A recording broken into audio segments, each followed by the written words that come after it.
Bonjour tout le monde et bienvenue à nouveau sur ma chaîne pour une nouvelle vidéo découverte, une série de vidéos où je vous parle d'auteurs que je découvre petit à petit, donc j'ai lu uniquement une ou deux œuvres et je reviens vers vous pour vous parler de mes impressions. Mais tout d'abord, si c'est votre première fois sur ma chaîne, bienvenue également. Je m'appelle Amélia, je crée régulièrement du contenu littéraire ou ayant rapport à la culture, je poste 2 vidéos par semaine et je publie également régulièrement sur mon Instagram si ça vous intéresse pour partager avec vous mes découvertes justement par rapport à la littérature, les livres que j'aime beaucoup lire, avec une orientation plutôt vers les classiques mais également vers le contemporain. Donc si cela vous intéresse, n'hésitez pas à vous abonner et à me suivre également sur Instagram pour des mises à jour quotidiennes. Voilà, donc dans cette vidéo j'avais envie de vous parler de Jacques Chesset, un auteur que je connais depuis longtemps, en tout cas de nom, étant donné qu'il est suisse et si vous ne l'avez pas deviné à mon accent, eh ben je le suis également. Et c'est vrai qu'en Suisse on a peut-être l'image d'un pays qui n'est pas un grand créateur de contenu culturel, ce qui à mon avis est une image forcément à nuancer. Mais Jacques Chesset est un auteur suisse roman qui écrit donc en français.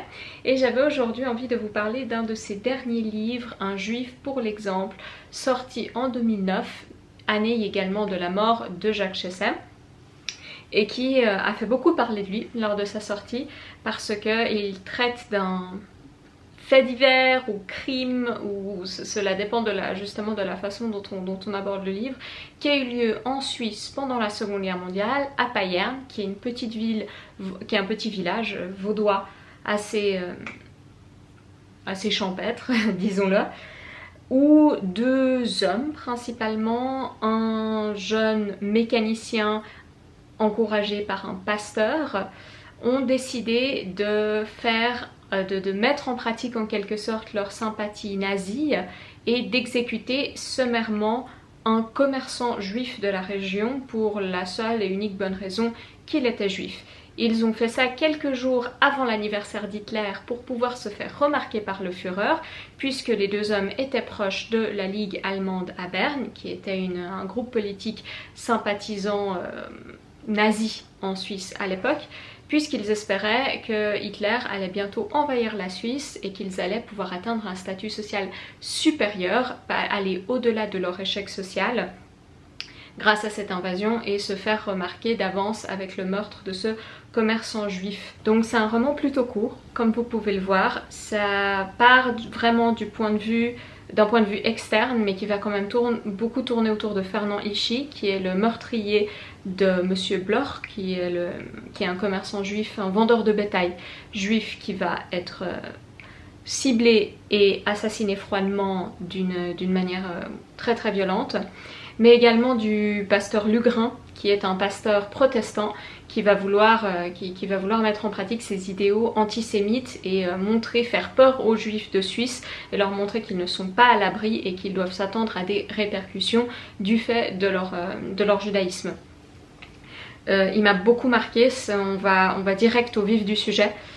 Jacques Chesset s'est beaucoup informé sur l'histoire de l'antisémitisme et du nazisme en Suisse. Je reviendrai un peu là-dessus par la suite puisque c'est un contexte forcément intéressant, un peu différent pour ce genre de problématique.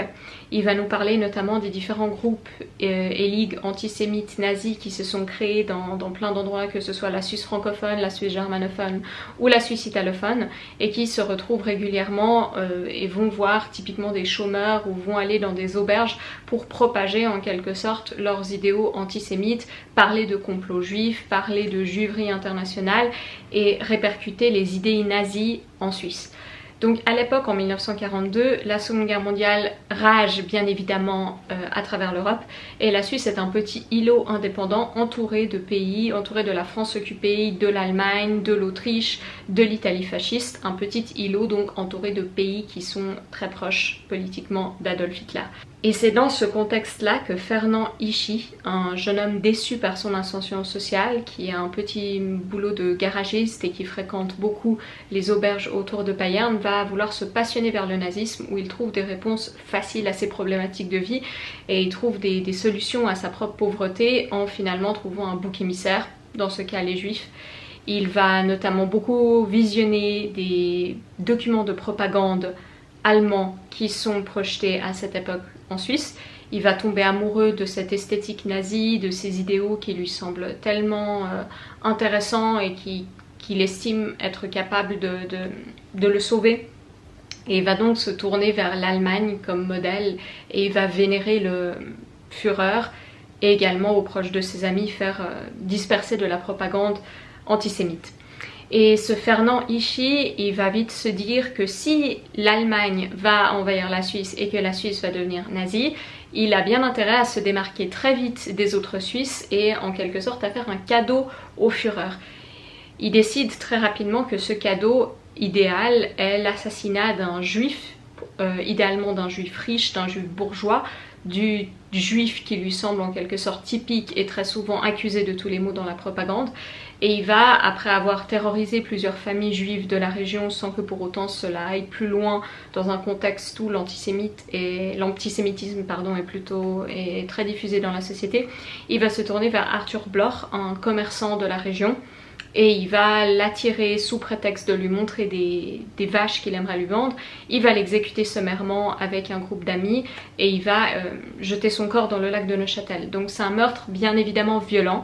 Tout de suite, il y a des avis de disparition qui sont publiés un peu partout et les réactions de la population sont en quelque sorte un reflet des attitudes prédominantes de l'époque. C'est-à-dire que même si la Suisse n'est pas nazie, il y a un antisémitisme diffusé et peu de personnes éprouvent de la sympathie pour la famille d'Arthur Bloch et d'ailleurs l'enquête policière ne va pas réellement avancer particulièrement vite. Elle va finalement aboutir à l'arrestation de Fernand Vichy et du pasteur Lugrin qui est accusé de complicité dans cette affaire. Et Fernand Vichy va être condamné à 60 ans de prison quand même pour ce meurtre très violent. Le pasteur Lugrin uniquement à 20 ans de prison. Et cette histoire va rester taboue pendant des années dans la région. Une fois que Fernand Vichy est arrêté, après il y a bien évidemment la fin de la guerre, la reconstruction de l'Europe, et pour les habitants de Payerne, c'est l'occasion en quelque sorte de passer à autre chose. Et Jacques Chessais, ce qu'il exprime à travers ce livre, c'est une envie de ne pas oublier dans un pays qui est très souvent marqué par le consensus, qui est très souvent marqué par une envie peut-être de cacher certaines choses. Il va aller à l'encontre de cette vague et il va déterrer les fantômes de Payerne et en faire une histoire pas du tout romantisée. C'est vraiment ça ne s'équipe pas comme un roman policier. J'ai pas l'impression qu'il y a une dramatisation de cette affaire. C'est plus un exposé sur l'antisémitisme et ses conséquences à un niveau personnel. C'est plus un exposé de la psychologie également du nazisme à l'époque et pourquoi finalement un homme qui n'était pas forcé, qui n'était pas dans un environnement officiellement nazi, a voulu tuer un juif juste pour l'exemple, un juif qu'il ne connaissait pas, en qui il voyait une incarnation du mal et de tous les maux de la société. C'est plutôt vers ça que Jacques Chessais va se tourner, avec une écriture très épurée, très rapide, très vivace et dynamique. Donc ça se lit très rapidement, mais on va tout de suite être pris par la psychologie des différents personnages que l'on va voir, dont ce personnage justement de Fernand Vichy, mais également du pasteur Lugrin. Et on va vouloir en apprendre, on va vouloir vraiment comprendre comment un meurtre aussi abominable a pu avoir lieu sans qu'il y ait de réelle motivation personnelle derrière.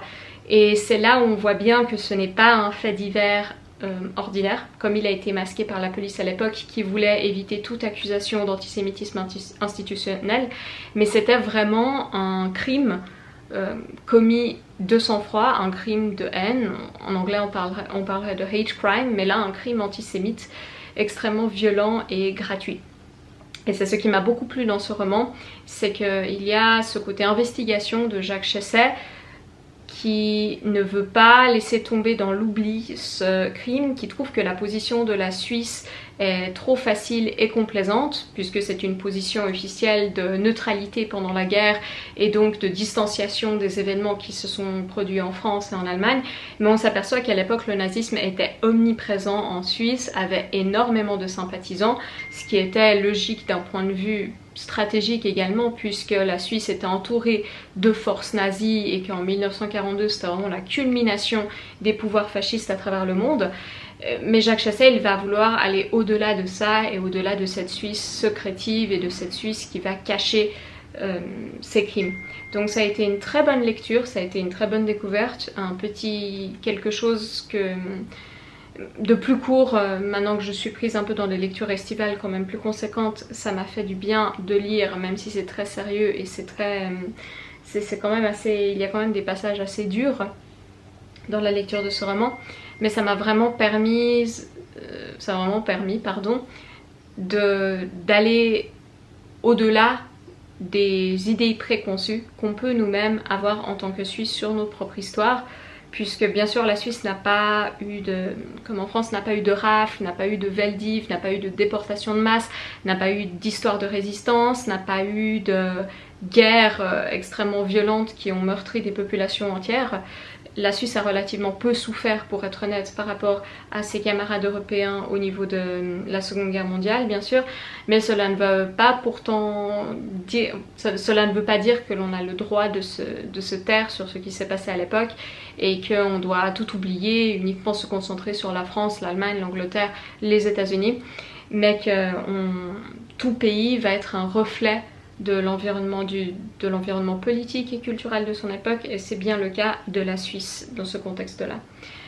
Comme je l'avais dit en début de vidéo, c'est un roman qui a fait énormément parler de lui. Jacques Chesset a été accusé par des journalistes, notamment des journalistes locaux, de vouloir déterrer des salles d'histoire et de donner une mauvaise image à Payerne.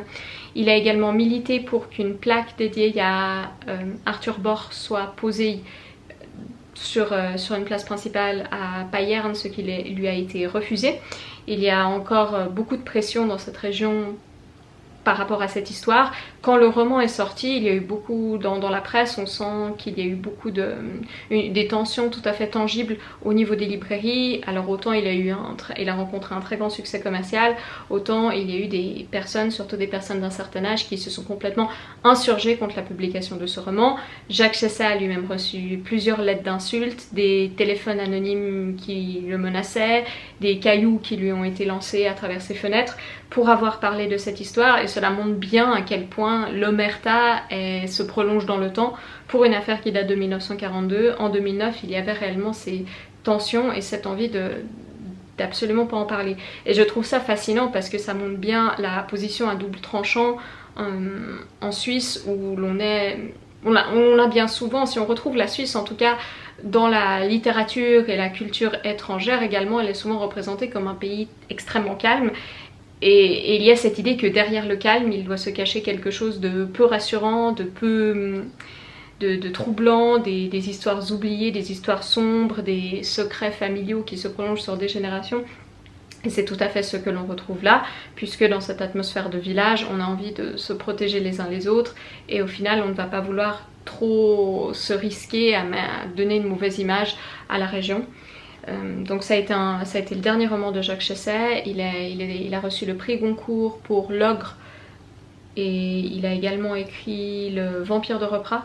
Où est-ce qu'il a reçu le prix Goncourt pour Le Vampire de Repras? Voilà, faudrait peut-être que j'aille mes notes de vidéo près de moi. Mais il a reçu le Goncourt, je vous mettrai à l'écran pour quel livre. C'est un très bon auteur suisse que je vous invite à découvrir. Je pense que ce roman, ça peut être une bonne entrée potentiellement, non seulement vers Jacques Chesset, mais également vers la manière dont la mémoire est conservée en Suisse, ou plutôt n'est pas conservée en Suisse, puisqu'on parle que très peu du rôle de la Suisse pendant la Seconde Guerre mondiale et de la politique intérieure à l'époque. Et j'avais juste envie de vous faire une petite vidéo sur ce livre pour vous mettre un peu plus à jour sur mes lectures de ce moment. Donc voilà, c'était une petite vidéo découverte comme j'aime bien en faire, toujours un peu, j'ai pas envie de dire à l'arrache, hein, mais un peu naturelle, où j'ai juste vraiment envie de parler de lecture que j'ai faite en ce moment. J'espère que ça vous a plu. Je vous invite justement à suivre mon compte si vous avez envie de voir un peu plus du contenu littéraire qui se consacre notamment plutôt au classique. Je sais qu'on n'en a pas forcément énormément sur le booktube. Et j'espère vous revoir très bientôt en vidéo. La semaine prochaine je serai en vacances, donc je vais juste poster un petit vlog, je vais y arriver, mais je suis ravie toujours d'avoir ce compte et de continuer à partager avec vous. Vous êtes d'ailleurs de plus en plus nombreux et ça me fait réellement plaisir. Donc sur ce, je vous dis à une prochaine fois, et encore une fois merci beaucoup pour votre soutien. Bye bye!